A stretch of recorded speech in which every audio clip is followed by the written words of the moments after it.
ગામડા ગામમાં હું પાદરમાં દુકાને બેઠો બેઠો ચા પીતો હતો. ભૂરિયા આવ્યા, બુલેટ ઉભા રાખ્યા અને ત્યાં કુરકુરિયા ને વેફર ને ચવાણું પડીકા ટીંગાતા હતા. ભૂરિયો દુકાનવાળાને કે ઓટીસ ધીસ, એટલે દુકાનવાળો સમજો નહીં, પણ આંગળી લાંબી કરી એટલે ખબર પડી. તો દુકાનવાળાને એમ થયું કે આ જોઈ છે. દુકાનવાળું કે ચવાણું, તો ભૂરિયો કે 1 પીસ ચવાનું. હા, એક કોથળી ચવાણાની તોડીને આપી. પૂરી એક કોથળી તોડી ચવાણાની, ત્યાં એક દાદા દાંત વિનાના આવીને ઉભા રહ્યા. પૂરીએ ચપટી ભરીને દાદાને ચવાણું આપ્યું. દાદાને મોઢામાં દાંત નહીં, દાદાએ ચવાણું મોઢામાં નાખ્યું. પછી ભૂરિયાએ પૂછ્યું, ધીસ ઇઝ ચવાનું? તે દાદા કે નો ચવાણું.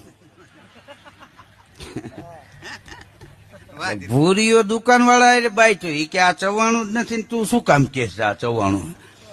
તારા ગામના દાદા